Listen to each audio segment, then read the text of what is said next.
If you say the word Caswell to a Baptist in North Carolina, you're likely to see a smile. I think a lot of people say it's special because they have seen God work at Caswell. It is the Baptist camp on the coast. At the end of Oak Island, back in the late 40s, they bought an army base that had been in existence as a fort and such since 1836 from the state of North Carolina, and now it's a camp for up to 1,200 students in the summer each week. We have about 7,000 students that attend Caswell each summer on a normal summer. Brian Farmer is associate pastor and youth pastor at First Baptist Church and also is on the team that creates the theme for each year at Caswell.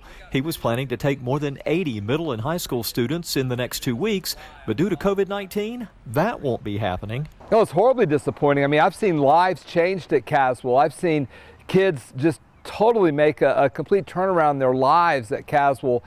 North Carolina, I think, was the last one to cancel large group gatherings at camp.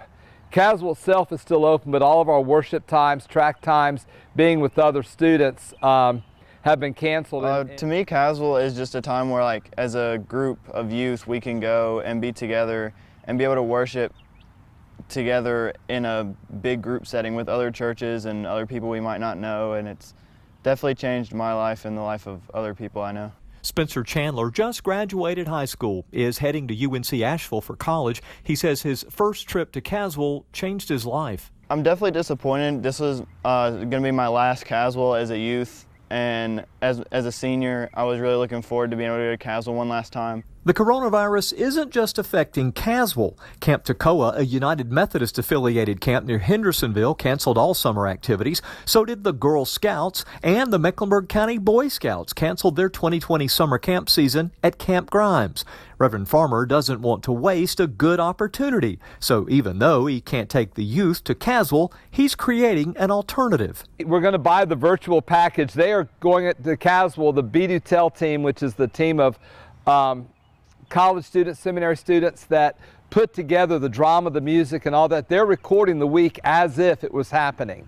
And so we're going to get those. It's a small licensing fee to get those dramas, everything else, and some material to do the Bible studies.